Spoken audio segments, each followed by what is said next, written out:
Hey guys, welcome back to a new video. Today is a special team report. We have our team building group all from Milwaukee. Carson, Andrew, and Sheeling here. Um, yeah, so for today's video, it's going to be similar to the last team report. We're going to be going over our team building process, how we finalize the team, how everyone ended up on the same pace, what the EVs and spreads and terror types do, go over a bit of our runs, talk about matchups, and then we'll answer any questions that I asked on Twitter. But yeah, starting off, we'll be going over the team building process. This part's gonna be mostly Shilang talking because he's a creator of the team, of course, and we kind of had this Lunala idea for a while, but we couldn't figure out the right restricted for a minute, and Shilang eventually figured it out. So you can go over this, I guess. Yeah, so this team mostly comes from the very bottom team that was like 1 month away from Joe UX9's Reg G team. So it was an Urshifu, and I really like Grimmsnarl Ditto. The reason I like those two is that at the early days, I knew like Zamazenta CSR is going to dominate the format. And I think theoretically, Grimstar plus Tito is very cool into it. I just Thunderwave your CSR or Zamazenta and then use Tito to copy them to avoid the speed tie. So this is where I start. I was trying to use Grimstar Tito for like half months throughout the format. And these are the 6 teams that hits my builder. So from the this figure, you can see that Grimstar Ditto was always on the team, but the restricted slot has been consistently changing over the days. Like I tried Ho'opagos, I tried Zamazenta Lunala, I also tried Miraidon Lunala. So over these tries, I found that Lunala and the Ursaluna is a very strong core there. Like the April 12th team, um, the Grimsnarl Ditto, Zamazenta, Lunala, Ursaluna, and Incineroar team got me like quite high in the best of one ladder. And so I mostly keep the Grimsnarl Ditto, Lunala, Ursaluna in my builder and keep changing the last 2 slots. So all are the versions that I've tried, and the second one, the April 16th, is very close to our regional team. So this is the team that later on April 19th, there is a quite big Chinese ladder tour that awards money, and a lot of good Chinese players are quite serious to it. So in this tour, I used the team to win the tour, which gave me a lot of confidence. And almost the same day, I used this team to hit like top 30 best of 3 ladder. And that's when I showed the team to Justin, and Justin started to pick this team up and starts to also have a lot of wins on the best of 3 ladder. So I think Justin knows most of the story after this version and can continue on the rest of the stories. Yeah, so before Shilang showed me the team, I was using the April 17th version or the Grim Koraidon Kali Ice one. That one wasn't really that good. I feel that Corrado Calais was strong. I think later some people figured it out, but with this team here, it just didn't really vibe with me, and the Murata match was too volatile. So I leaned more towards Shilang version. I got really high with it on best of 3 ladder, and at that point I was like, okay, tournament soon. I'm just locking this. I'm feeling really good about it. Andrew at the time was still testing other teams, and I think he eventually decided to hop on because testing with I think you were using Pagos for a while, right? And like Weez and Koraidon, that wasn't really working that well for you, and then you ended up moving Yeah, here, right? not really wheezing cried on that was like for half a day, and then I realized it was bad. But that is like what I wanted to either confirm or not confirm with testing that. And yeah, but it is true for a long. So I think I was basically there since the beginning as far as you know prepping for this format with you guys, but I was kind of like balancing practicing two archetypes, which was obviously our team, and then like a pretty standard Pagos team. And for like many weeks, I like wasn't sure which one I like wanted to use ultimately at Milwaukee because I felt super comfortable on both, and I felt like both teams like neither team was like perfect, right? And no team necessarily will be. And so, but I think ultimately, uh, I just was like, man, some of these Pagos games, even if I'm winning them, they're taking like 20 minutes on cart, or they're taking so many turns, and I was just like, I don't know if I can like do 11 rounds of this. Um, and so that was like one of the factors, and I think also like Pagos's bad matchups uh, would be more common than the bad matchups that our team has, which we'll get into later. Um, and so I think for those two reasons combined, maybe a week and a half before, I just full committed to the Miraidon Lunala stuff and just only practice that. Yeah, and I think the time you committed to it, we were still testing a Ditto version until I think we realized that Ditto wasn't really doing anything anymore. So we decided to swap to Urshifu just because we wanted to beat Pagos in other matchups. And we decided that was the best variant. And by the time we figured out that's the best variant, we did a lot of laddering. Shilang at the time told me that I got too high with my first best of three account.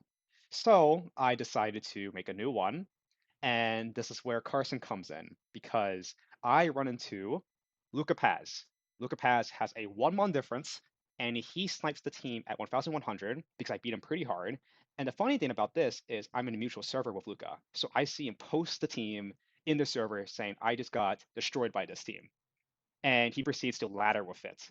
And I didn't think much about it. I'm like, okay, he's ladder with it. He's probably not going to use it forever because Luca just likes grinding. He's probably going to pick something last minute that Geo or one of his other friends made him, but he gets really high with it. And I mean high enough to the point that everyone's talking about it, high enough to the point that Carson finds out about it, DMs me saying that, yo, are you Rush Town Hall?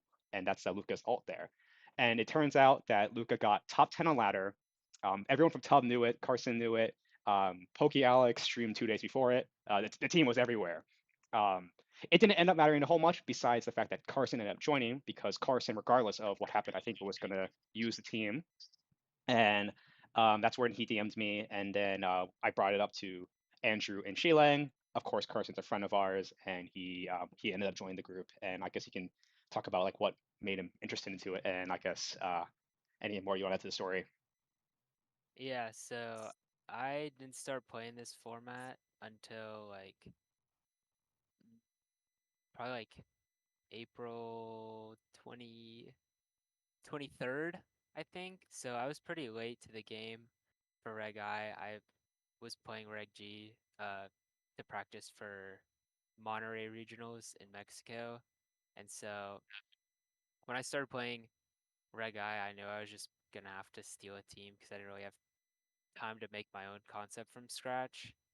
And I was in a call in Tub, and someone played against Rush Town Hall, and they're like, dude, look at this guy's GXE. He has the highest GXE on best of three ladder. This team's pretty cool.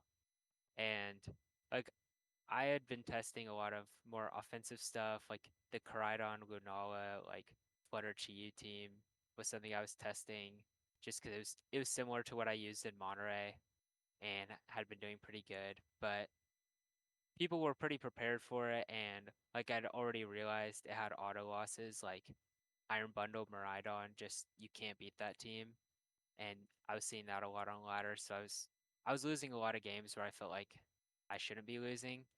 And then I saw this team and I was like, it's not really my style, but this just looks like it's super, super strong. And I had experienced playing a Sylvester Miraidon before. So I decided to take the team. And at the time, like Luca was laddering with the Grimmsnarl version, like the exact version that we used at Milwaukee. And with the Choice Band Urshifu and the Grimmsnarl, like I could kind of deduce that it was a team built by Shiliang just because most people don't use like Grimmsnarl is kind of common, but like a Choice Band Urshifu Rapid Strike is not something that many people use. So I messaged Justin and I'm like, this is you, right? And he's like, no, no, but I do know who it is. And I'm like, okay, well, I'm gonna be laddering with the team, so if you want to add me to your group, that'd be cool. But like, I think you guys didn't want any more attention on the ladder, like what Luca was bringing, because I do enjoy laddering very high on alts and getting a lot of unnecessary attention, especially in the form of PokeAlex posting the team on Twitter, which ended up happening anyways, but I think it worked out for the better that I was able to join the group and kind of use Yeah, for sure. the prep that I we just had. remember one morning you messaged me saying I'm using your team.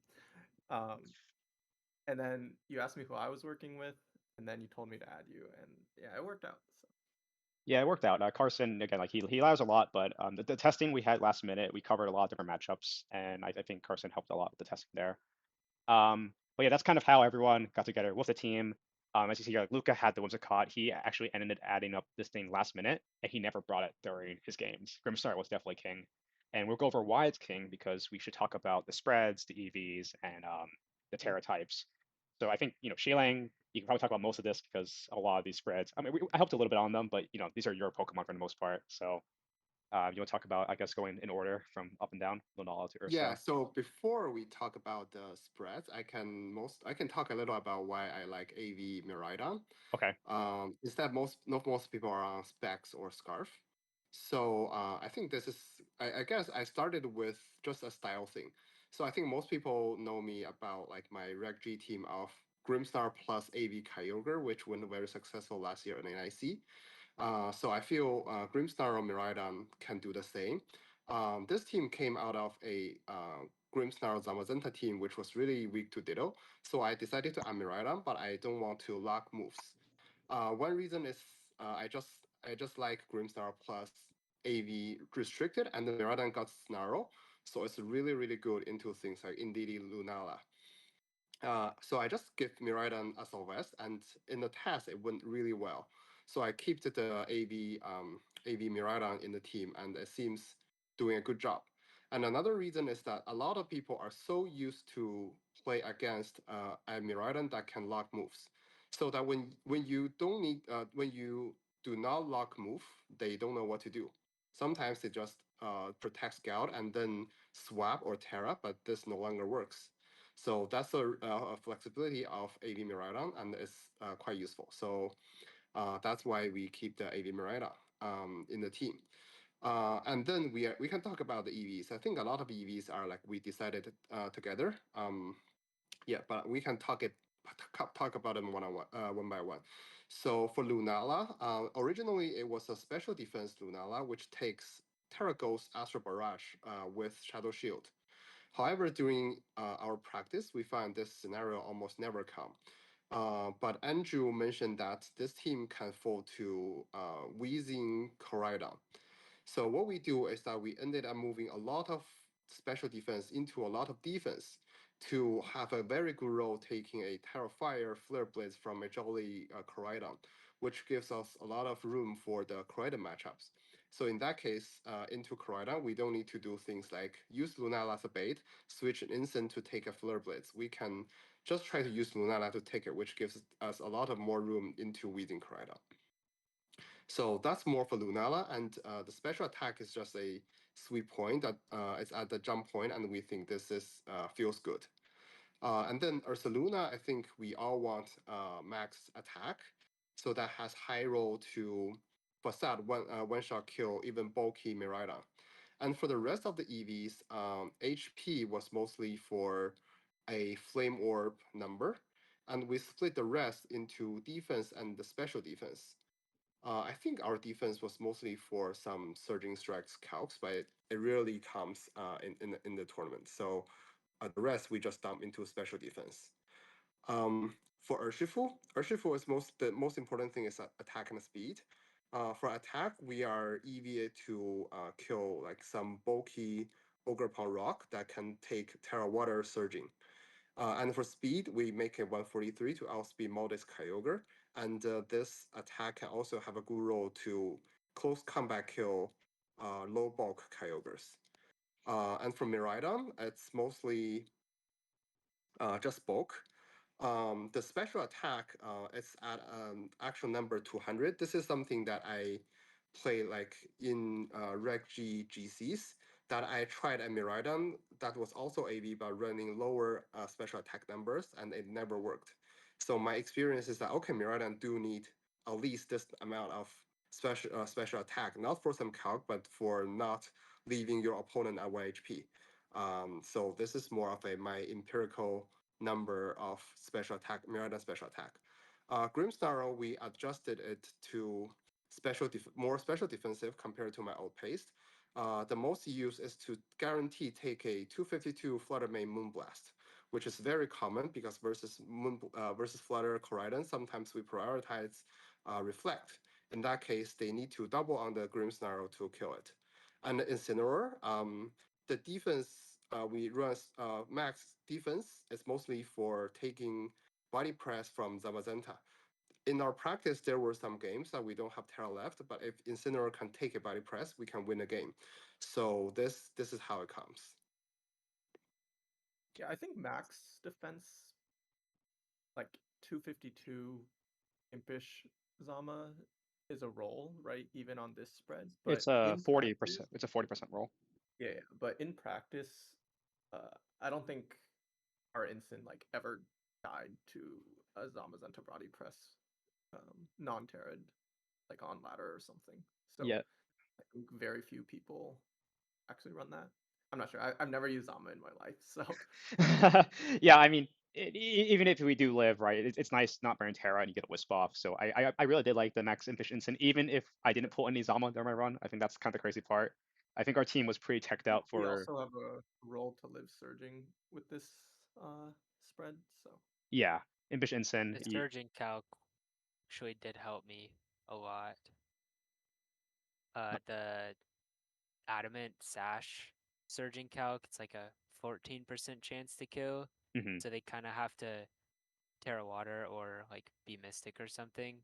And that definitely did come up more than once on my run where like not only can you switch into the surging and deal 50% with Rocky, but then you get to threaten fake out on the next turn. I think that probably won me like 2 games. Nice, nice.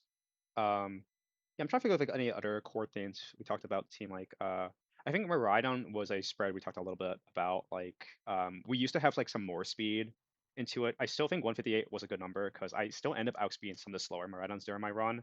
And the extra defense was nice because we have a role to live, I think, Life Orb CC from Coridon. So if you don't get reflect up, you can always live that as well, or sometimes live it, which was nice. And the only other thing I want kind of a note about the team before we had changes was we had the goggles Lunala for a long time in testing, but that never came up. And I think the Electric Seed by far was the best change we made for this team. Just because you can let that Koraidon, Koraidon hits in general are better, and just any physical hit. Because I feel that special hits always move first, so Lunala always gets like the physical hits hit after, and I feel that that helps a lot. Um, but yeah, I mean that's really it with how the team has kind of evolved and the final version of it. I think we can probably talk about the matchups now. We can probably go over Andrew's and Carson's run, and that will basically answer some matchup questions we have too. Because I know some people are asking about what did we do versus certain matchups, and I think it'd be a good idea if we went over each individual run, starting off with I think the champion would be a good way to do it. So I know you didn't take any notes, Andrew, but like looking at this here, sharing your thing, I'm pretty sure you can. yeah, I think I roughly remember enough, so it's okay. Okay, so your round one, you The faced only thing is like I hope Carson hit some of the because there's like some common matchups I just didn't play a single one. So hopefully Carson's run covers those. Otherwise, we can just talk about them after anyway. Um, okay, yeah. So my round one was Crydon CSR. The general game plan against any Crydon team is lead Grimstone Miraidon and um, either Volt Switch out or Draco the Crydon and trade. And eventually in the mid game, get your Lunala in a position where you can set up Trick Room so Ursaluna can sweep through. Typically, Crydon teams have a lot of mons like Scarf Chiyu, Raging Bolt that can't like AV Raging Bolt. I don't know, just stuff that are really weak to Ursaluna and Trick Room. And so and everyone knows like just in general, Crydon has always been kind of weak to Trick Room. And so, yeah, I think round one I was just able to do that. Um, I think also his Kali Shadow just being Sash and Terra Ghost meant Snarl was able to get really good value early. But yeah, just kind of executed the regular Cridon game plan, and it worked. Nice. And then your second one, you faced a not a Miraidon Weezing, but similar enough with Miraidon, but I feel like it's a little bit easier. So this was a Miraidon Weezing Dozo team, but because the Miraidon had ability shield, and he led it with the Weezing game 1, it helped a lot because it gave my Miraidon the terrain that it otherwise, wouldn't get in front of a Weezing, and so I was just able to OHKO the Weezing with Electro Drift, and in the end game, I think I was just able to like muscle through the Dozo with Ursh and Lunala spamming. I think I set up a Trick Room, um, and just after his Dozo got the +2 boosts to everything, Lunala and Ursh just kind of ran through the rest of the team. And then game 2, he didn't bring his Weezing. He just went Miraidon Ogre Pawn, Dozo Tatsu, and he led Miraidon Ogre Pawn and Draco'd my Miraidon turn 1, and I lived on 1 HP. And so I think I won the game because of that. Yeah. Nice. Yeah, I think the Dozo matchup's pretty nice because Miraidon is always good versus Dozo. Yeah, exactly. You faced another Dozo actually. What? You faced 2 Dozo in a row. Yes. So this was a more like offensive, you have a Chiyu, Kali mode, you have Miraidon. And so game 1, he did bring the Dozo mode. I think he dropped, I forgot if it was one of the restricteds or just double restricted Dozo, but he brought the Dozo mode, and um I think, okay, I could be remembering wrong. Either he burned his Terra on something else early, or I was just able to like do Miraidon versus Dozo things where like, Draco Meteor, even if he tears, does like 50%. And you actually ignore the -2 or -4 boosts. And so yeah, kind of similar to the previous round where I was just able to easily muscle through the Dozo with, Mons like Urshifu and Miraidon, and he couldn't even protect to stall out the turns. And then game 2, he dropped the Dozo and he actually won. I honestly don't remember the exact details, but yeah, he led like CSR, Chiyu, and I think had hands Miraidon in the back, and I think we just traded damage, and uh,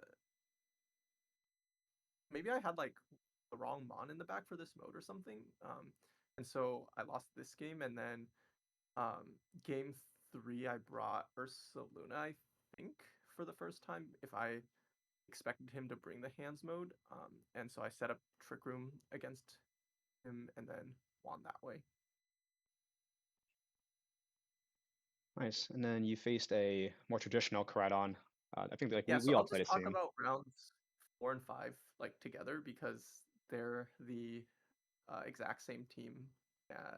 At least the 6 are, and um, we knew that these 6 were like an already known team or like an established archetype, and literally, so for these 2 rounds, like all 4 games, I just led Grim Rhydon with Ursaluna Lunala back, and it literally like doesn't matter what they lead. Like they can lead because I saw a bunch of different leads. I saw like Flutter Crydon, I saw Chiyu Flutter, I saw Chiyu Crydon.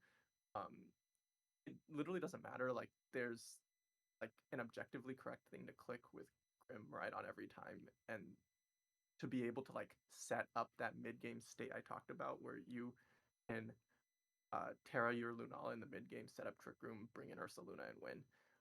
And I legitimately think I did that for like 4 games straight, basically.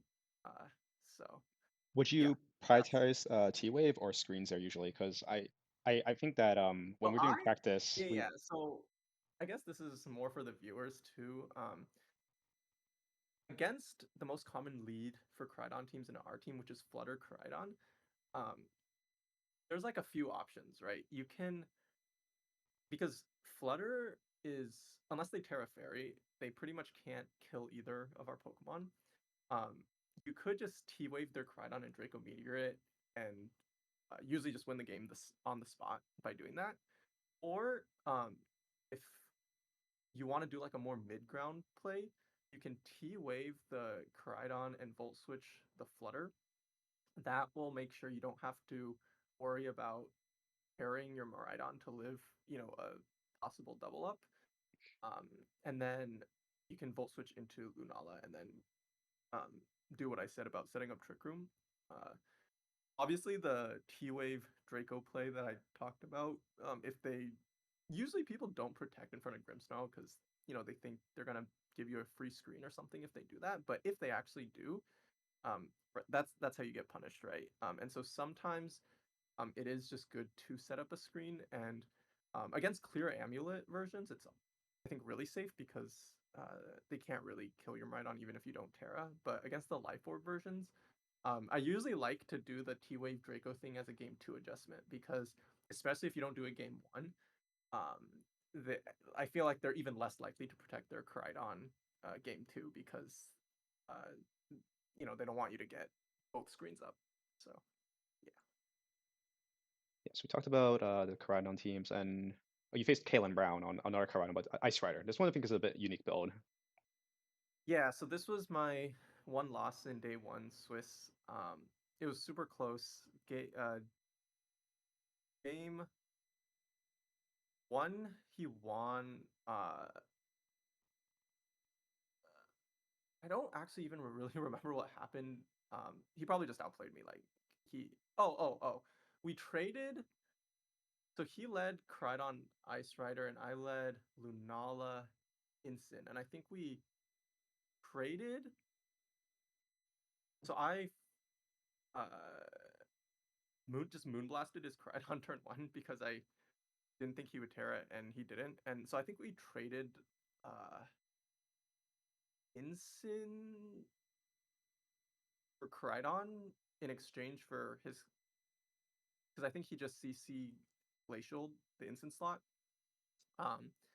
And so I traded Incin for Cridon, but he also got a +1 boost, and my Shadow Shield got broken because the Glacial Lance obviously went second, and I think from there it was like close, but I think maybe just I lost too much in the trade turn 1.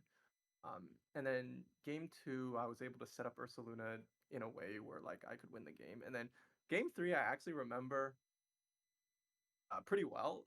So I led Instant Lunala, and he led Caridon Flutter, which is what like I wanted him to lead or what I expected. And I just went for and also he never. Actually I do remember. Sorry, game 1, he got in the mid game. He got a um Moonblast special attack drop on my Lunala as I Moongeist Beam and I think drifted his Kali Ice as it Terra'd. And I don't know 100% if I didn't get the drop if I would kill or not. But because the drop happened, I definitely didn't win. And he was able to like get the lance off. Looking at the damage that Moongeist Beam did, it was really close. Like I definitely think, like we talked about it after, I think we both agreed like it was just probably a roll. So yeah, but that's actually how I lost game 1. And then game 3, he so the previous games I always had Lunala in front of Flutter, not Terra'd, and he would never Shadow Ball it. He would always just either attack the other slot or Moonblast it. And so game 3 I led Instant Lunala, and I just faked out his Cridon and clicked Trick Room as I Terra'd, and he did finally click Shadow Ball. But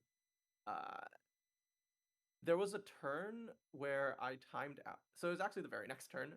I timed out where I just like knew he was going to click Terra on his Cridon, and I clicked knockoff, and this is where I got punished by having Moonblast over Moongeist Beam in my move order for Lunala, because my Lunala Moonblasted the Cridon instead of Moongeist Beaming it, which is what I actually thought I clicked, but maybe if you like cut it really too close, it doesn't register.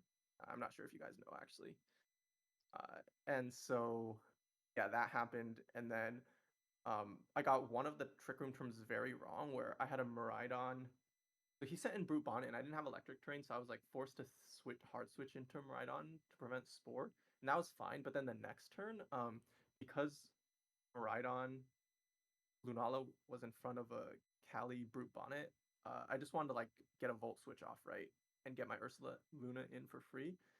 And I called that turn very wrong because he just sucker punch high horsepowered my Miraidon, and um, because it took chip from something before it actually died, and yeah, getting that turn wrong made it so in the end game, like it seemed kind of close because he did technically win on like 1 HP Flutter, and that was his only Mon left. But I actually don't think it was like actually that close. Like there was nothing I could do after Trick Room expired if he just clicked the buttons to pin, and so yeah, I lost this round, and he definitely I think deserved the win. So Yeah, your only loss of day one, and you face right, some more Miraidon as well here. So I feel like this one's pretty yeah. similar So to your first Daniel round. Thorpe is a really good friend of mine, going all the way back to 2020, and um, we were actually like I was not sure how like I knew he was gonna be at this event, and so I'm like in a way like happy like I got to like say hi to him and all of that, and we were just laughing about how like this is the way it happened, because I wasn't sure if I was gonna be able to catch him. If you look at his team, right, it's pretty crazy. It's like Specs, Cali Shadow with Hyper Beam, and Daniel Thorpe is always kind of known for um having a little bit of like really unique, or like he likes to maybe take something standard but then like put his own twist on it. Um, and so game one, he leads Miraidon Cali, and I lead Incin Lunala. And I just fake out the Miraidon. He tricks my Lunala, maybe expecting me to click um, Trick Room, but I just Terra Fairy Moonblasted instead. And so I had a Specs Lunala locked into Moonblast, which was, if you look at the rest of his team, is not like a bad thing to be clicking. And so, because it hits everything either super effectively or neutrally. And so, yeah, he actually, even after that like awful turn one for him, he actually was able to pivot things around in a way where it was still kind of close, or like, uh, yeah, it kind of came down to the last few turns, but I think also like, um, yeah, I was just able to like kind of take that turn one and win. And then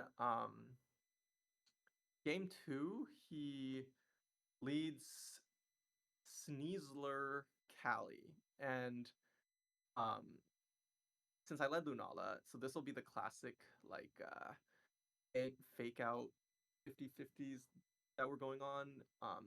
And he Terra, and I think I led Miraidon Lunala game two actually. And I think I was just able to like mitigate enough of his damage with Snarl and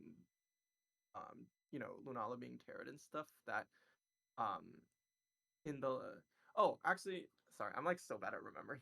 Game one, um, like I said, even after that like really good turn one, he actually brought it back pretty close, where it came down to an Iron Hands and Ursaluna speed tie at the end of the game, where I had a Miraidon Ursaluna in front of his Iron Hands, and uh, the Ursaluna was definitely in range of like getting killed by low kick, which I mean that's probably true from full, right? So um, I just so I protected Ursaluna, drifted his Iron Hands, as because he kind of has to attack the Ursaluna, and then I was able to do that again the second turn, and then my Ursaluna won the speed tie, and so I won.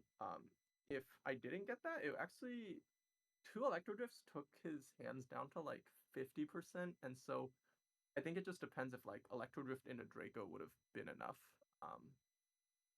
But yeah, that's what happened game 1, and then game 2. I remember it also kind of came down to a speed tie, where if my Ursaluna or his hands would go first, but my Ursaluna won the speed tie, so I won. And yeah, that's what happened this round. And the last Um, one you faced Ice Rider Miraidon, one of many you yeah, faced. and so this team was Whoa. a menace, to be honest. It was Ting Lu with AV Miraidon and Leech Seed Kali Ice. Um, I I remember game 1. Um, he brought Sneasler, which uh didn't really do much, and so I think I was just able to like muscle through the other 3 Mons and just like trade damage enough where I was able to win. But game 2, he brought Ting Lu over the Sneasler, and uh, yeah, that made it a lot harder. And I actually felt like I was on the back foot for most of the game until there was one turn where so he teared his Kali Ice early on, um, and uh, I had Miraidon in front of it, and he next to my Ursaluna, and he switches Kali Ice to his Miraidon, and it died to an Electro Drift plus Facade double. And I think that was what won me the game. I think if you switch Instant into that slot and sack that instead, it would have been a lot harder. And so, yeah, that's what happened this round. And sorry, I'll try to go a little faster. I feel like because You're good. You're this good. is where making notes would be helpful. No, Um, it's your war story. But yeah, we maybe speed up a and little bit. We're then, almost done there. We're uh, almost done. yeah. So round 9 against Audi, yeah, it was back and forth. So I found out I'm right on speed tie during game 1, and then during game 2, I found out our Grimmsnarl speed tie. Basically, we traded games, and then game 3 it just came down to whether my Facade would kill his Miraidon from full, and it's a roll in my favor, and I didn't get it, and so he won, and that's what happened this set. And then round 10, yeah, so no hands makes this Kali Ice Marathon a little easier. My opponent tried to go his Volcarona mode both games, like set up Volcarona.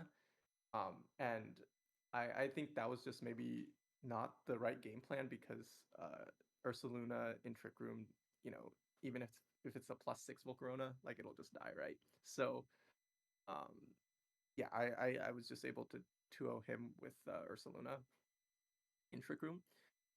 And then round 11. Oh, Okay, so okay. this time, Uh-oh. actually, maybe you two should go first, and then I'll explain what happened. Should we talk about it now, Carson? I guess we can Yeah, talk sure. about it. You're the first person that played him, so you start. Okay, Yeah. so I forgot what round it was. I think it was round 3 or 4. I faced Yeah, Gene it's round 3 Lopez. for you. Yeah, round 3 for me, round 4 for Carson. So me and Carson fought this guy back to back. Very standard team. Andrew says we have a very straightforward line in this. Pretty easy, right? Game 1, I lose because I get -1, -1 Ursa headlong crits my Lunala at 90%. I just die. I see it up activated too. It was a really bad turn because I think he like suckered plus headlong me when I Terra Fairied, and I just like died. So it was an awful turn, and in that endgame still came down to an Ursa speed tie, or quote unquote Ursa speed tie, which I lose.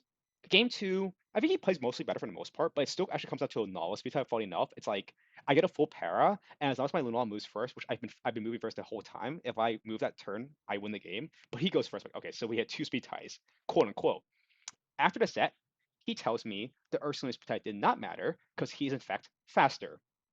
So I give this information to Carson. Carson's calling me over. Carson, come over here. Come over here. I'm playing this guy you just lost to. So I tell Carson, okay, some important info here. Our Lunalas are speed tying, but his Ursa is faster than our Ursa. Guess what happens when Carson plays him in game 1? The Ursa Yeah, Luna moves first in Trick Room. yeah. So, game 1, actually, he doesn't bring his Ursaluna in the first game, and so like he's playing pretty well, to be honest. In the first game at least, and like we get to the end game, it's like Lunala versus Lunala, and they're both like Shadow Shield broken and kind of weak. And I'm like, okay, I hope I moon guys first. I don't moon guys, so I end up losing that first game. But the second game is the one that like kind of pissed me off because I'm thinking this whole set like, okay, like Justin told me his Ursulune is faster. He told him the speed tie doesn't matter, and so I go for like a trick room game plan, and he brings his Ursaluna this game. So I'm like, okay, I just need to get rid of his Ursaluna and I win. So I Draco it, expecting him not to protect it and like try to get a like cheeky like headlong rush off, and I missed my Draco. And he doesn't have his Lunala on the field, so I'm like, okay, I live. Like he went, I think he went for Earthquake that turn. I live on like 30 HP, so I'm like, okay, that's fine. I'll Draco it again. And so he protects. He swaps in his Lunala so he can try to get Trick Room up, and then he goes for the double protect and he gets it. So I lose both my Pokemon to Earthquake the next turn, and I'm like, oh, but he set up Trick Room. I have my Ursaluna in the back, and like his Ursaluna was chipped or something. So I'm like, okay, like this is fine. My Ursaluna's slower. I'm just gonna facade him to win. And I go for the facade, and he facades me first, and it kills. So Yeah, I was not super happy to see that happen. that's honestly a pro maneuver. It's like he knew he was gonna pull you, so he gave me the false info to tell you. And that's exactly I what know, happened. like I guess it worked out for him. That was pretty smart. It was smart. I'm gonna do that from now on. If anyone's gonna ask me how this actually happened, I'm saying nope, nope. I'm actually faster. So never give your Yeah, opponents the real just info. lie to all So your actually, opponents. when I sat down, he straight up just asked me like, "Hey, do you know Justin and Carson, or like did you work with them? Because this is the third time I've pulled this team." And I was like, I don't know how to answer, but I just told him like, yeah, we're friends. Yeah, Um, that's so and funny. so um, our set actually had pretty much no hacks. I just 2-0'd him. The games were closer though, for sure, compared to like the earlier Miraidon players I pulled. I just think both games, especially like in the end game, so game one I think I honestly kind of rolled him, and then game two, he baited out a Terra early where like he protected his Cridon on a turn I didn't expect him to, and he did that to like scout out which of my two Pokemon I would Terra, either my Lunala or my Ursaluna. And so he baited out a Terra, and I even clicked Earthquake that turn, so I broke my own Lunala Shadow Shield, which let it be vulnerable to Flutter's Shadow Ball the next turn. Um, and so from like that board state on, I basically got like 5 turns in a row right in terms of like switching Pokemon in to like take attacks or protecting, like stalling out his son, to the point where like I had it 100%. And so yeah, that's what I did. Thank you for mentioning But us. I think yeah, there was like no hacks in our set, unlike your guys's. It was just yeah, Yeah, it no, was a close set. that's great. And And then your tougher two yeah, so set. then 9-2 into cut. Yeah, so top 32. I play Borgie, and so game one, I just lead Instant Lunala, and I get the fake out Moonblast onto them right on turn one. It dies, and I basically win the game on the spot. And then game two, he goes for a Ogre Pawn game plan where, because as you see, it's like the focus energy set. Um, but I'm able to basically pivot my Ursaluna in for free while setting up Trick Room on the same turn, and then Ursaluna just uh, went through his entire team. Also, my instant undersped the Ice Rider in Trick Room. Oh, that's So really I good. think He's his not Ice clear him Rider lit. is like really fast. Yeah. Um, but yeah, I mean, that's he T-waved my Lunala, and I didn't get paralyzed once, which I think the only turn it really mattered was the turn I clicked Trick Room, but that was still, I guess you could say, fortunate. But yeah, otherwise, this was a pretty smooth 2-0, and then at the rematch against Adi. So I think Xiling got to watch this in 4K, like, uh, just every single turn. And so, uh,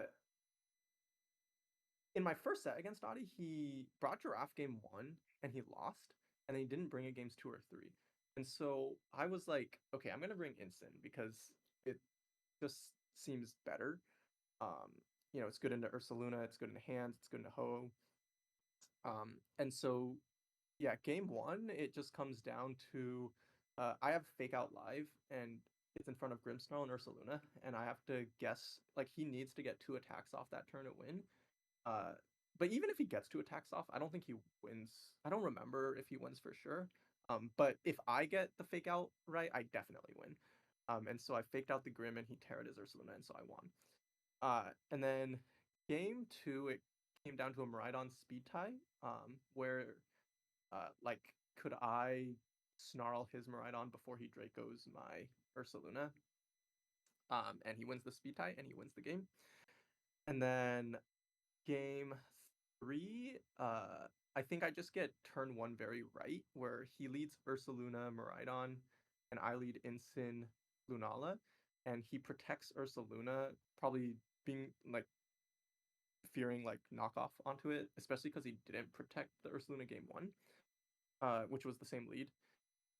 But his Ursaluna protects as I just fake out Moonblast the Miraidon, and just that like one turn of momentum that I give is enough where I just never give up the lead. And I think game 3 was like the least close out of all the games we played across like all 6 games. So yeah, that's what happened in the top 16 set.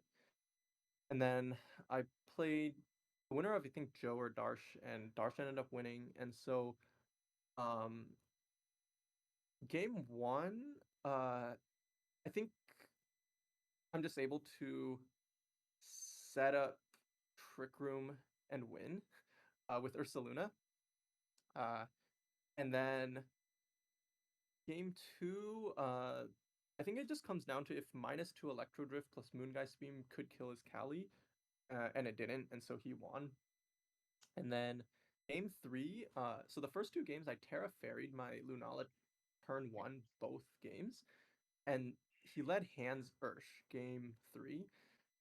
And his hands was actually faster than our instant. It was uh like pretty fast hands.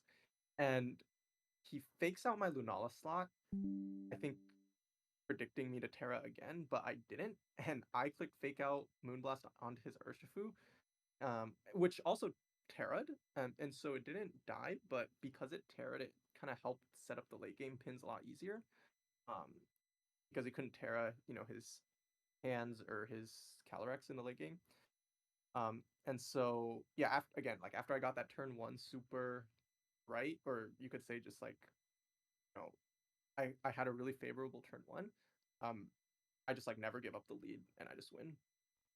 So that's what And happens there. this And next then one, Not yeah, this I mean they're game. on stream, so like I won't like talk through the whole games. It's just honestly, I legitimately did not think about this matchup until I was like on the stage. Like, even when Carson and I were backstage and like talking to each other, I was not like thinking at all about this.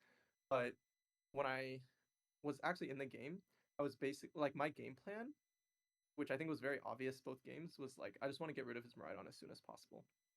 And I felt like if I was able to do that while trading anything that's not my own Miraidon, or uh I think game 1, like, I even managed to somehow get both screens up.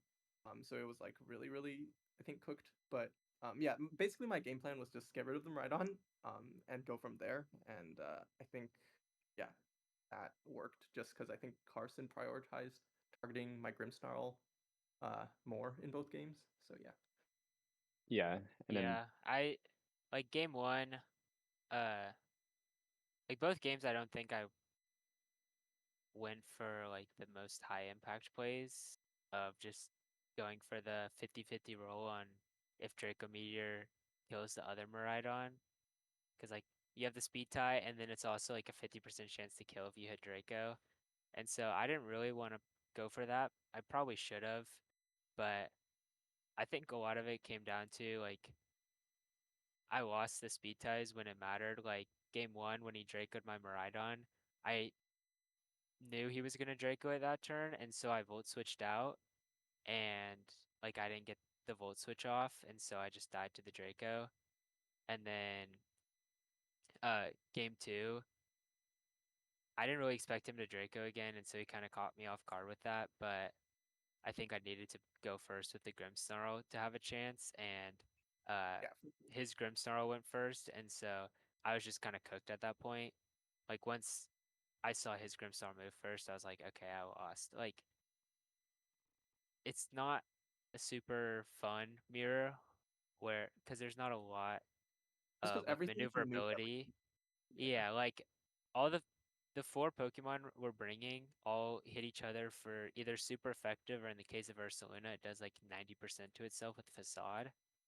And we don't have Protect on anything besides Ursaluna, so there's not a lot of chance to reposition if you like mess up a turn. So really the speed ties are super consequential and like keeping your Terra as well, especially with the Lunala, because it needs the Terra so bad to not just like get hit for 4x by itself.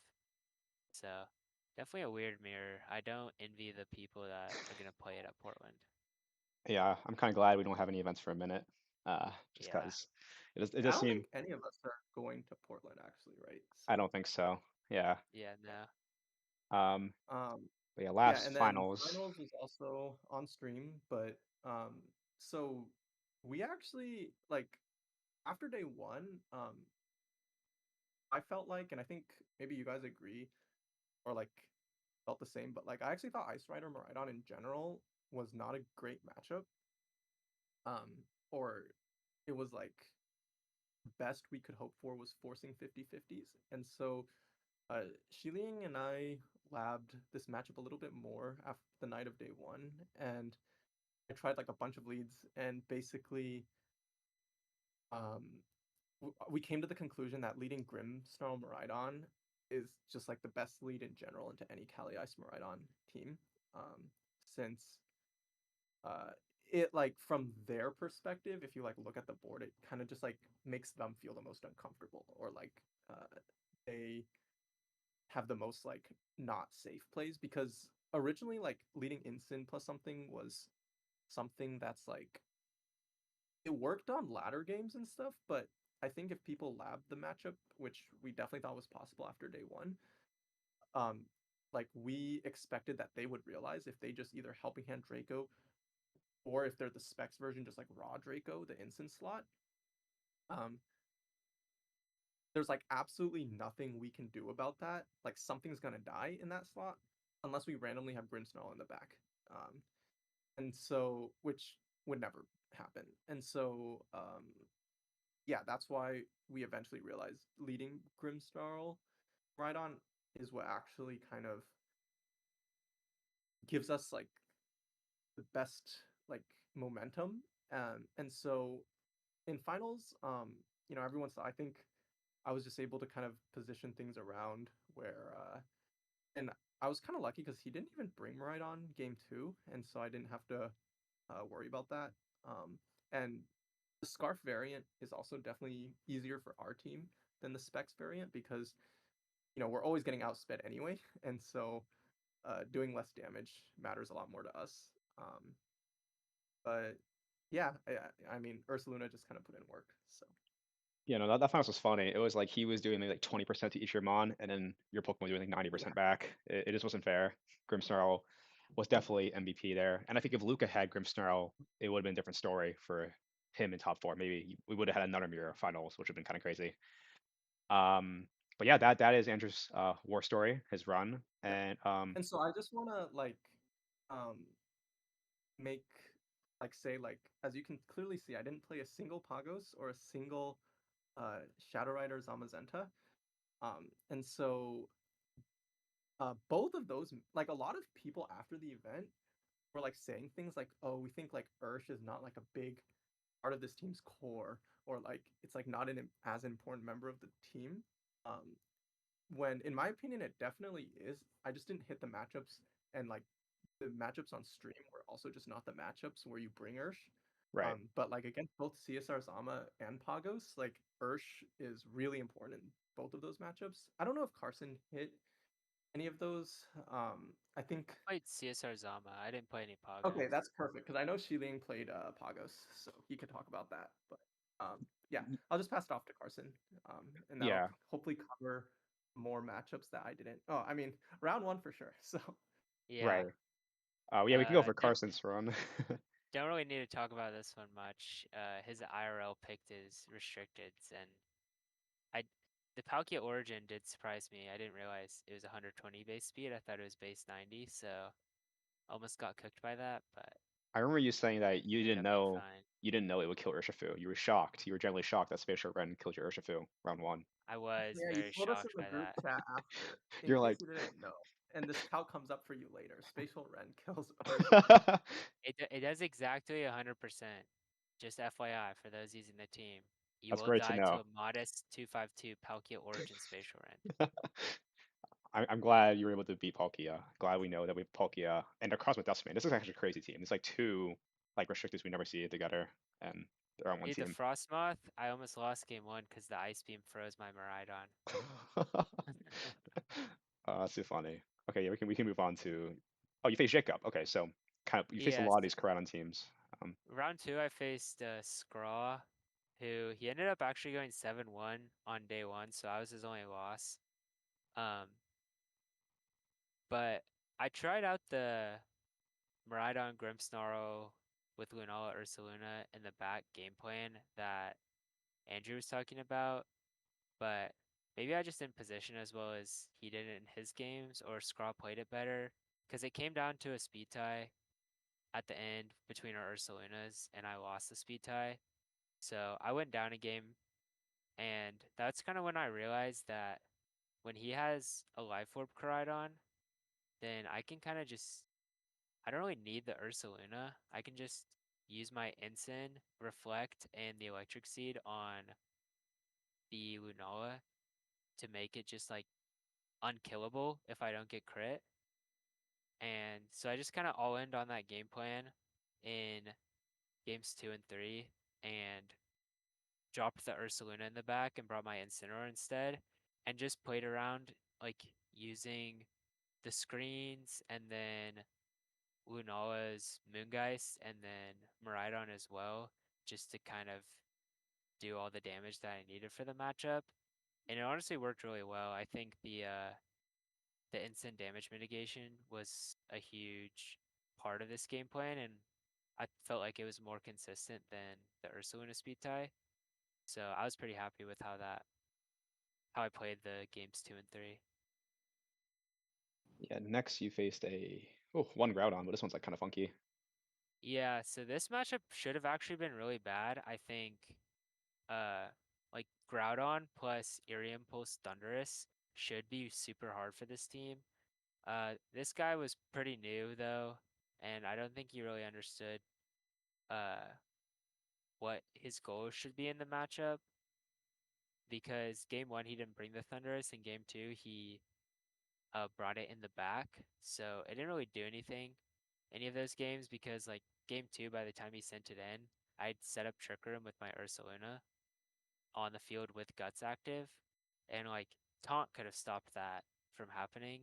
And so definitely a scary matchup, I think, could be like worth exploring, something like the a Groudon Thunderous team if you wanted to like have a good matchup in the future, but I don't think he played it right.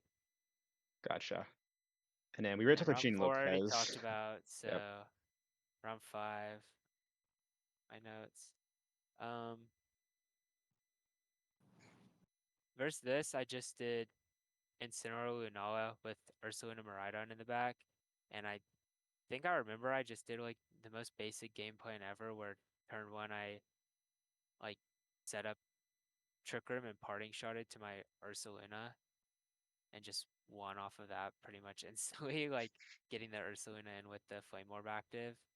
I think game two decided to set up light screen since Miraidon and Calric Shadow was like basically all the damage that he did in game 1.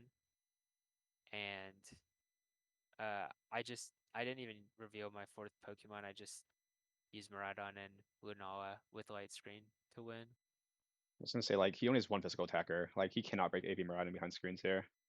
Yeah, so game 2 I realized that and I just set up light screen and he did like 20% to everything. This one was kind of scary. So this is a matchup where you want to do like Incineroar Lunala usually with Urshifu in the back and try to like position your Urshifu and Trick Room to kind of go for a sweep with Surging Strikes. In game 1, I was able to do that, but like his POW was going for Icicle Crash flinches on my Lunala on the first turn, and he didn't get it, but like I kind of realized that could be scary. So game 2, I led Lunala Miraidon just because I wanted to get my electric seed up, and he led Chimpao Urshifu into me, and so I thought he was gonna attack with the Urshifu turn 1, so I Terra Electric my Miraidon to like live an Icicle Crash and get a Volt Switch off into the Urshifu, so I can set up Trick Room as well. And he crits the Icicle Crash on my Terra Electric Miraidon, and it actually kills, which I was really surprised by. I didn't think even with a crit it would kill since we have so much bulk, but it just dropped my Miraidon, and so the Urshifu got off a like Terra Water, or I don't think he Terra'd, but it got off a Surging Strikes in Sword of Ruin on the Lunala, which did like 60% or something ridiculous. And so I couldn't really come back after that. I didn't have a way to stop the Rillaboom's terrain either, so it kind of just ran over me. And then the last game, uh, I had figured out in the first game that his Urshifu was slower than me, so I decided that I just wanted to scam him in the third game, and I led Lunala Urshifu, and turn 1 I just close combated his Urshifu when he led POW Urshigen, and I OHKO'd it with close combat. The Icicle Crash didn't flinch my Lunala, and the game was just completely over. Like there was really nothing he could do after that. Yeah. This is like the one matchup I wanted to pull too. I feel like most of us did not pull CSR Zama besides you.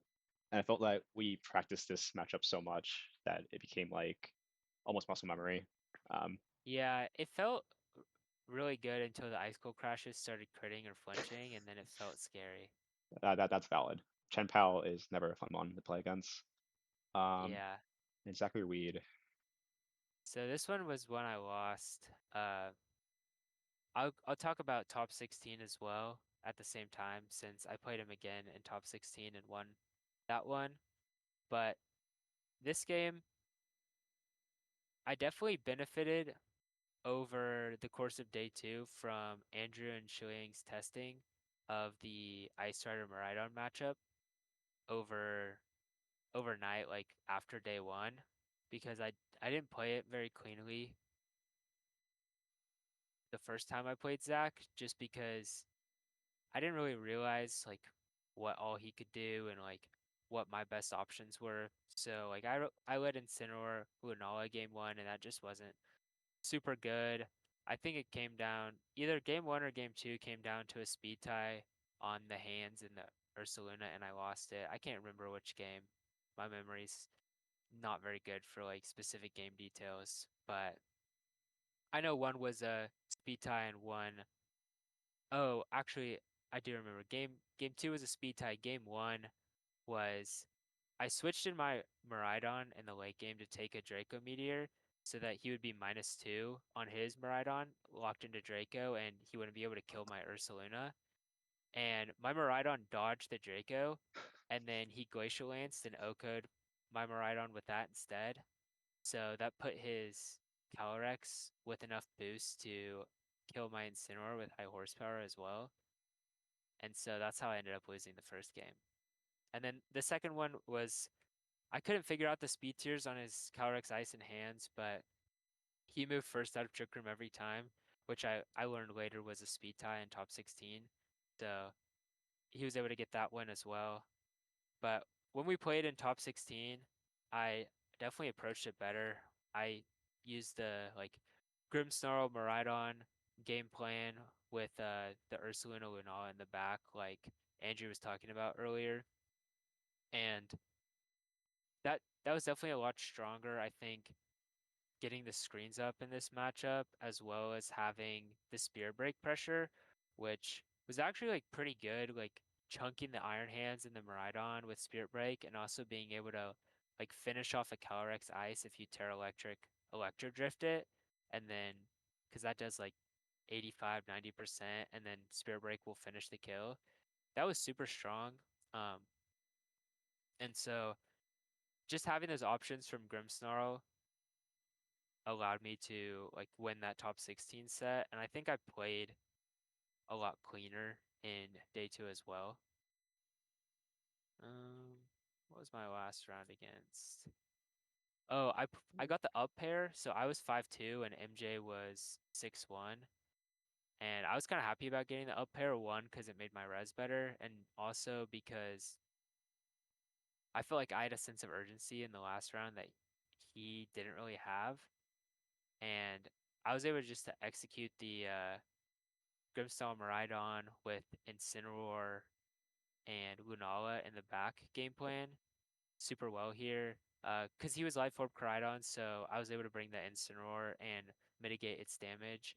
And the Incineroar was actually a lot more valuable versus the Safety Goggles Psychic Lunala, Oh. since he couldn't Meteor Beam to threaten my Incineroar as well.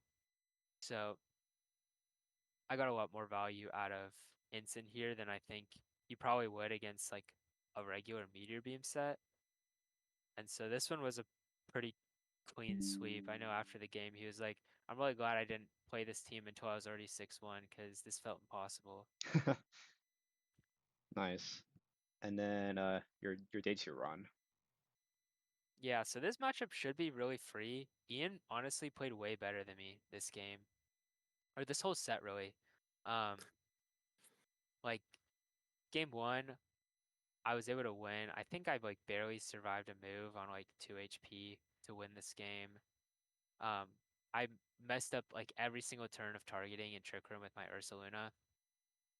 Like I kept breaking my Shadow Shield with my own Earthquake when there was just zero reason to do it, and putting myself in like the worst positions where like I could die to an Electro Drift or die to a Flare Blitz on my Lunala the next turn because I chipped myself.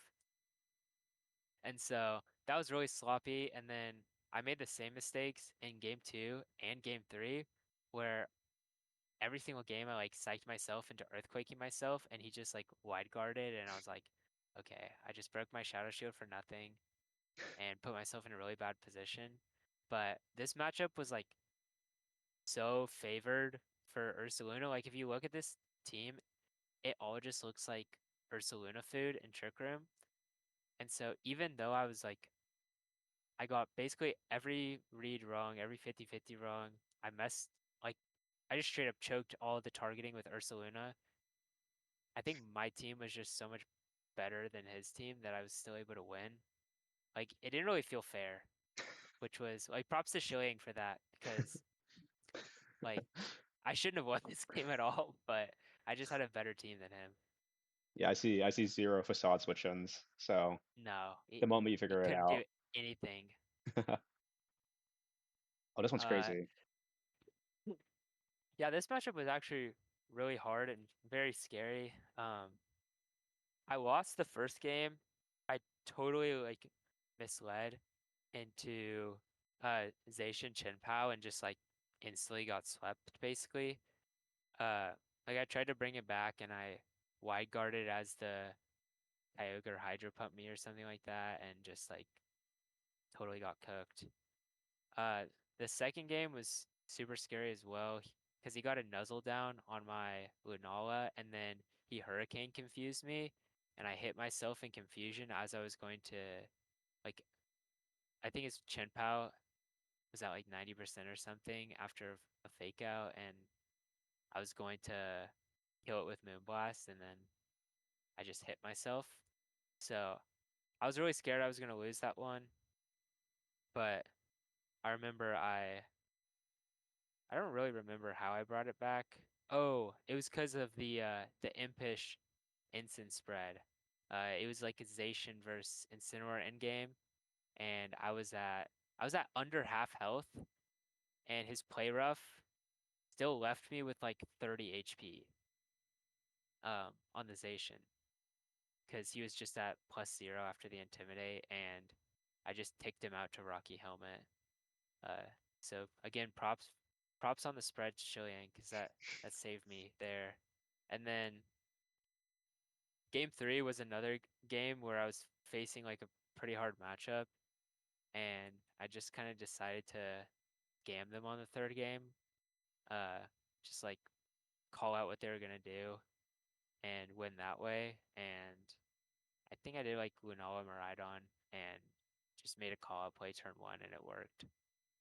Nice. Did you bring, just out of curiosity, did you bring Urshifu like any of the games or all the games or?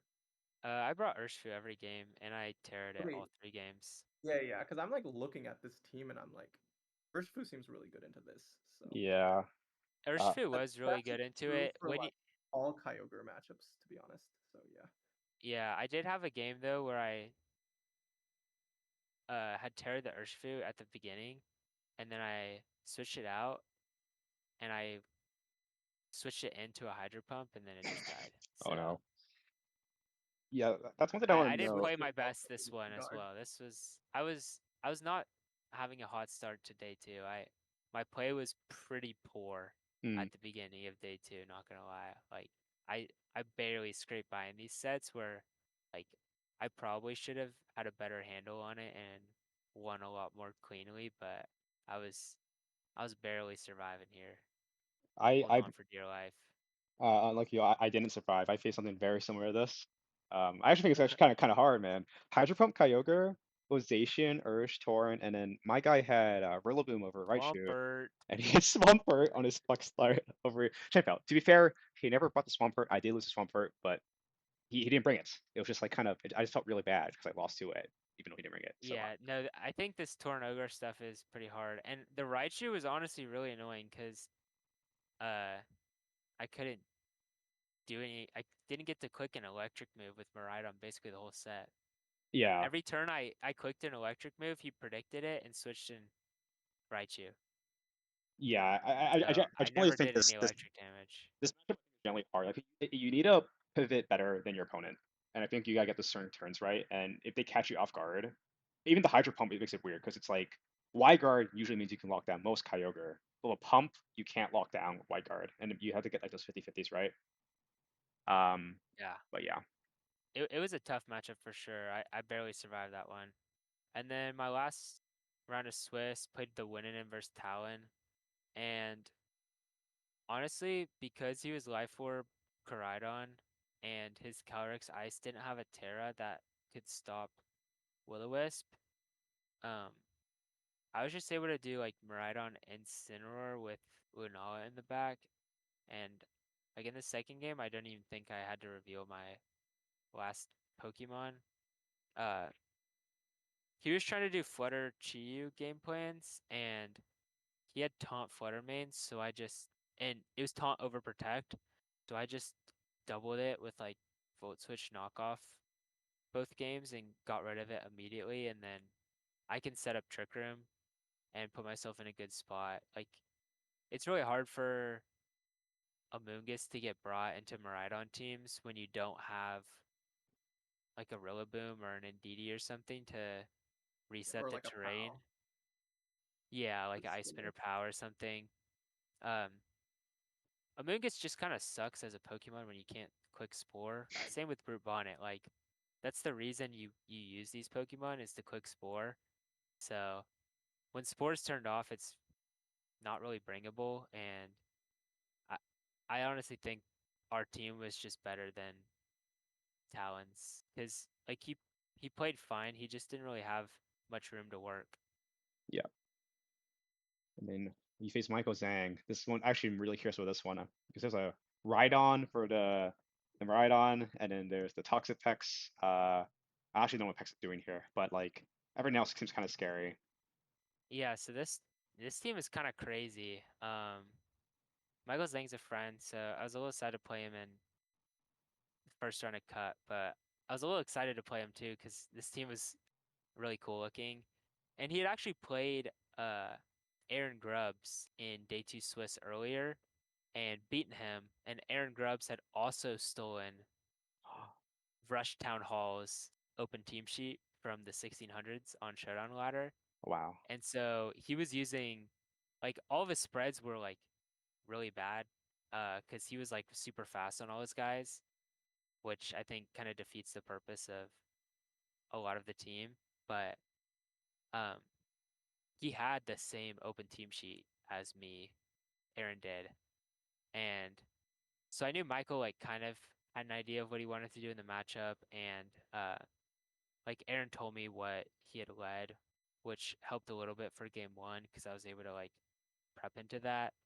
But Aaron also said he didn't bring Miraidon either game, and he didn't bring Ursaluna, and so I was like, that makes zero sense. You should bring both of Ursaluna. those. Um, Yeah. so I was like, okay, it's probably not actually a hard matchup at all. This looks pretty easy. I think Aaron just played it wrong. Hmm. And so I did like Lunala and Cineroar and just brought Ursaluna and Miraidon in the back. And I just got rid of the Rhydon quickly. Because funny enough, the Rhydon, it's 45 speed. Um, so it's slower than the Ursaluna and Trick Room.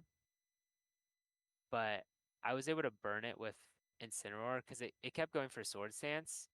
But after the burn, like even at +2, like it did 45% maybe with high horsepower to Ursaluna. So I was able to just do more damage than him.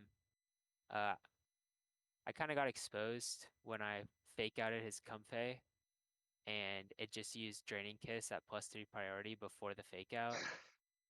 I thought it had a speed stat of 60, like actual stat, but apparently it's base 100. So I got a little exposed to my mods knowledge again. I don't know the base speeds of any of the like random Pokemon. Uh, but Ursaluna was too good in Trick Room. I just facaded stuff and it died. Amazing. And you already talked about Weed, and then I guess you only Paul. We already talked about Andrew too. So last matchup to Yeah, cover. last matchup I'll talk about Paul. So this one was on stream, so you can watch the choke I made game one where I targeted wrong. Yep. I honestly I'm I actually still very haven't watched that. surprised. I'm very surprised I was able to do so well this tournament because I really suck at targeting with Ursulin and Trick Room. Like I choked so many games this tournament, because I'd never used Guts Ursulina before this tournament. So I had like 5 days of practice on it, and I just like picked the wrong time to Earthquake or Facade or Facaded the wrong thing in a lot of Honestly, I different totally games. get it because Justin and Shiling can attest to this. Like in the very, very early stages of them, like using this team, I was like shitting on Ursaluna so much. I was saying like I hate this mon. Like it always does 90%. It never kills anything with facade. It always does like 90%.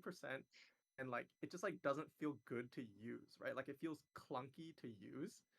Um Eventually I think I just played enough where like I got comfortable with it. But like in the beginning I was actually like hating on it so much. So Yeah. Your stream Yeah, interview I is mean I funny. brought it to like every game, so I did pretty good with it, I guess. But like I just messed up a lot of turns, like figuring out when to facade or earthquake or whatever, um, or like what to do with Lunala next to it.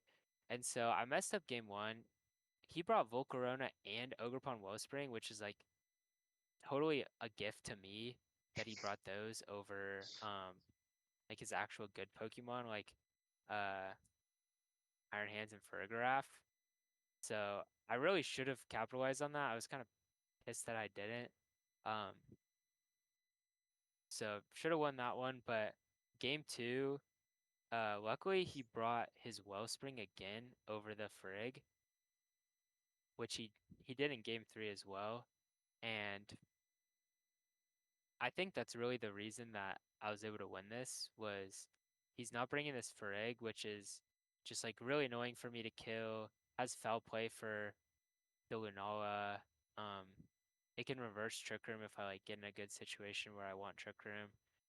And instead of having the Ogre Pawn, which like as you can see on the stream, game 3, just dies to Terra Electric Electro Drift and kind of doesn't impact the matchup much at all.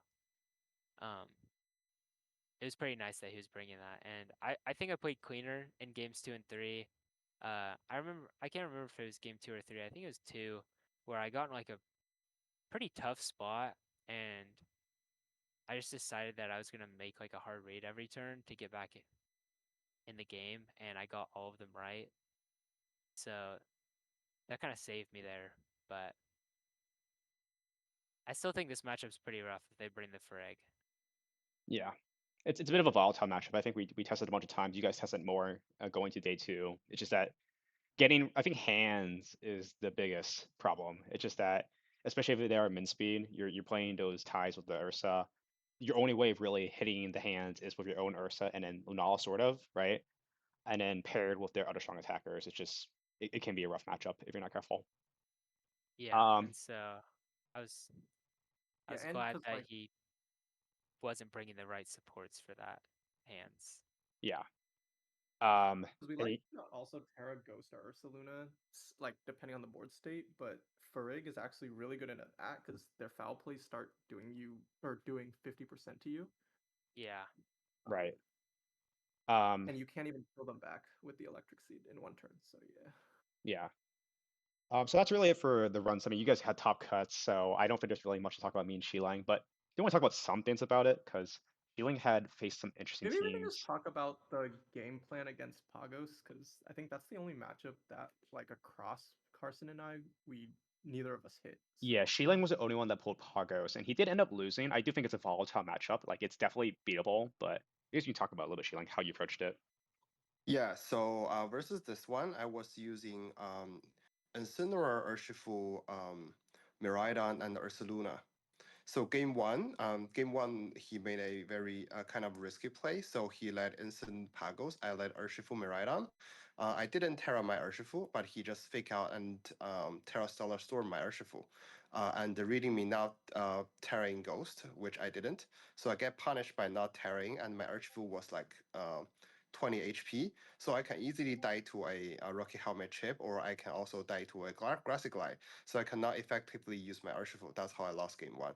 So game 2, I think I play much better. But I think there was a turn that I should have targeted the Amoonguss, but I was a little afraid of Protect, but he didn't. He just switched out Amoonguss into a half HP Incineroar, which I could have Facade, but I Facade his Terrible Ghost so that I didn't get a kill. That turn I also the next turn I lost my Ursaluna, so I was a 3v4 in the end game. I think if I facade that Incineroar on the turn that I facade his Terrapagos, I could have won the game too. So I think overall the game plan is still play around Incineroar Urshifu, um, Miraidon, and if you Terra goes to Urshifu, you can always U-turn in and out. So make sure their monks cannot spore any of the mons. I think that's overall the game plan. And for him, he always do Incineroar, Rillaboom, Among Us, Terrible Ghost in some order. And for And I also hit another one in round one, but not, that one was much easier because I don't have Among Us. This guy had Ogre Pong Rock, and the Ogre Pong Rock doesn't have grass move, so that makes me easier to pivot my Urshifu. I think there was a game that they led Incineroar Ogre and I led Incineroar. I think it's Incineroar Miraidon or something. I don't. Oh, Incineroar Grimstar. They fake out and IV my Urshifu, and I switch in. They fake out IV my instant slot, but I switch in Urshifu to perfect tank it, and I had screwed up, so I can keep U-turn in and out. uh, without need to Terra. So that's basically how I won. And for both game, I think for the games they did, game one they did CSR, Instant Rillaboom, Pagos. Game two they did Instant Ogre Pawn, Pagos, Rillaboom. Right. I Yeah. just realized it's Choppleberry Ensign with Terra Fairy. Some of the Japanese are running that early format. It's a thing. I don't think it's very good, but it's a thing. Yeah, I I think for the Pagos matchup, the biggest thing is just like if they have Rilla and Amoonguss, it's gonna be a lot harder than like if they have either like just Amoonguss or just Rillaboom. Right. I think Amoonguss Rilla is probably like the toughest matchup on this team. I know like the biggest thing that I complained about the team when I started using it was that we didn't have any way to hit Amoonguss for super effective. And I know like Luca Paz, like the thing he changed was he put Flare Blitz on the Incineroar just to hit Amoonguss and Rillaboom for super effective. Um, and I think when they can cycle in their terrain so easily, like Lorsi's team can with like their own Ensign and Rilla, like they can put themselves in a position where they can get spores off. I think it makes it pretty tough for us just because so much of our Amoonguss game plan just relies on one, either them not bringing it because it's terrible into us when they don't have their own terrain, or if they do bring it, we can just like Draco plus Moongeist it and it'll die. But a lot of Amoonguss will actually live that if it's in Speculative. grassy terrain, since you lose the Hadron Engine boost on your Miraidon. Like it's especially if they're like running the sassy spread that I know like people like Wolf like to use on their Amoonguss. So I think that makes it like a pretty tough matchup for us. yeah, Yeah. 100% I think it's agree. like 50-50 just because I played so much of both sides of this matchup. You just kind of like the player who kind of positions better and like usually there's like one turn maybe where you need to like get a turn really right. Hmm. Like basically if you can kill one of their Pokemon, you I think you kind of just win, whether that even if that's just like the Rillaboom or the Incineroar, as long as you don't lose like too much in return. But Yeah. yeah, Um, yeah, the hard part of the and Rilla Among Us is that their Urshifu game codes get a lot harder, and you're kind of forced to also bring the Ursa. So you have to drop like one Pokemon or another. I think Shilling was mentioning that. Wait, when you face Lorsi, who'd you drop for the Urshifu? Because you usually bring Instant Miraidon Ursa, right, for Among Us, and you drop the Grim. Yeah, I dropped the Grim. I think it could work out. It's Yeah. a very slow game that both sides need to play patiently. Yeah. Because at least on ladder, sometimes I even drop the Ursh. I know Andrew always advocates to always bring Ursh versus Pagos, but if they have Among Us and these guys, it's just I feel like it's hard to yeah, position. I I feel have like there's a some lot of ways you can replays, approach I it. think, but yeah, you need to get like one turn right. Hmm. And yeah, I guess just overall in summary for the viewers, like uh, part of the reason I think we went with this team as a meta call is because it has really good matchups into CSR Zama, like all Koraidon teams and all Kyogre teams.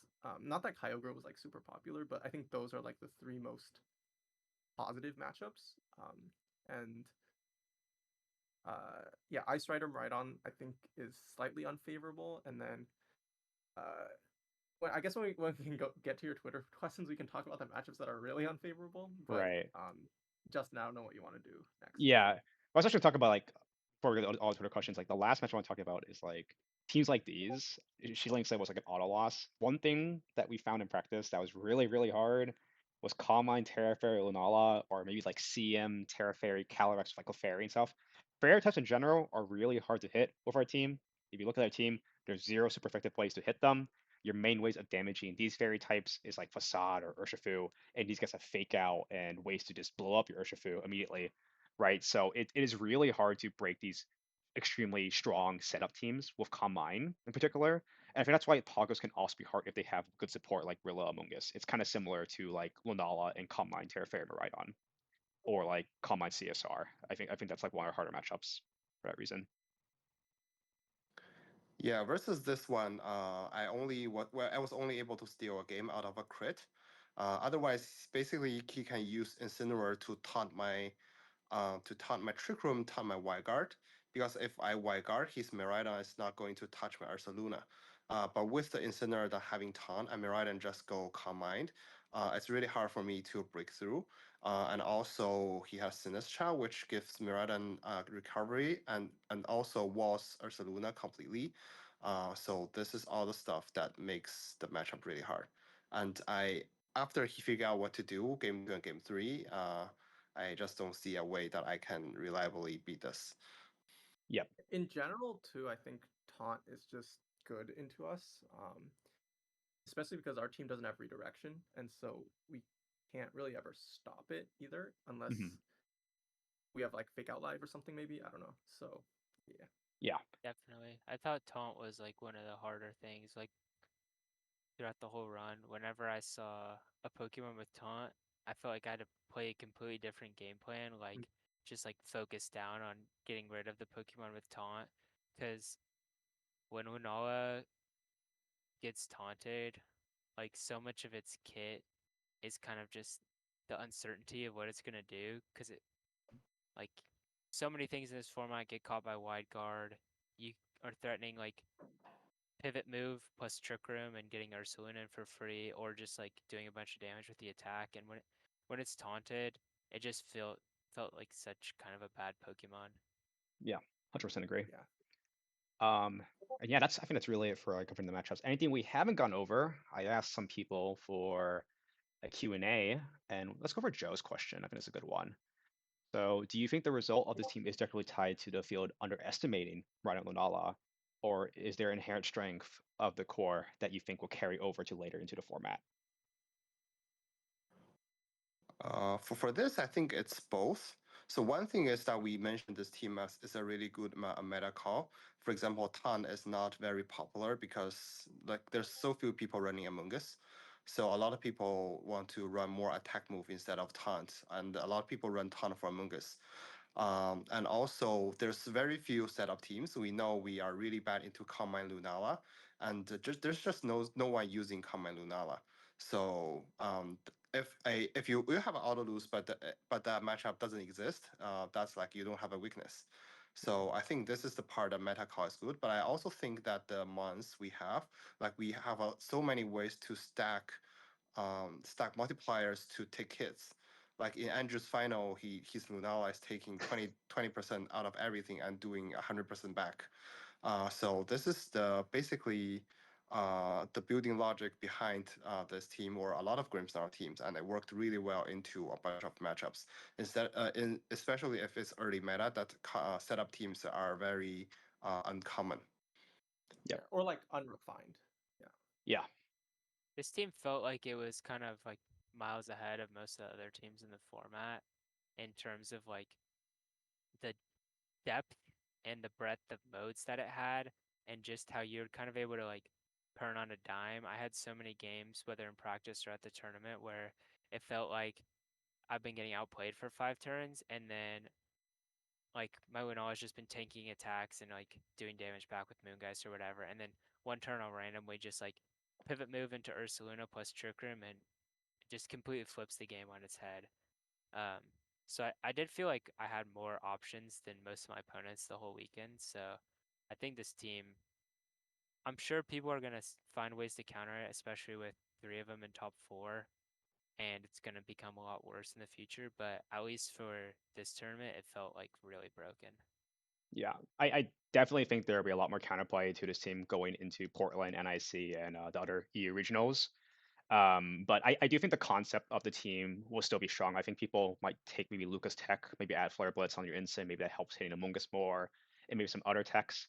But yeah, at the moment, I think the team was really good for the tournament. But I can see like maybe Kamai Lunala rise up. Hopefully, we'll see if that changes anything.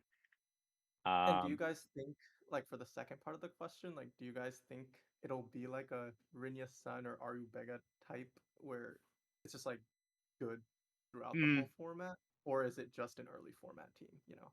For me, I don't think so. I usually like to build meta teams instead of like well-around teams.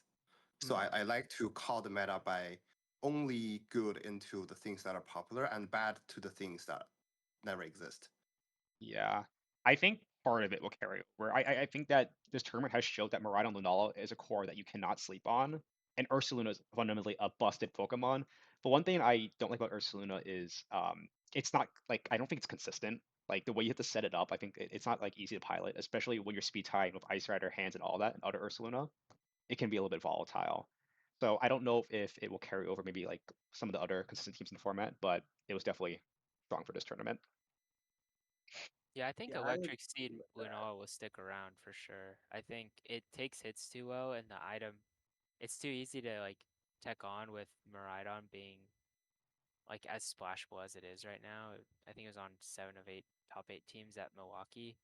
Um, I think it'll stick around, but the form of the team will definitely shift. People are gonna change the tech slots. People are gonna figure out different ways to run it. Yeah.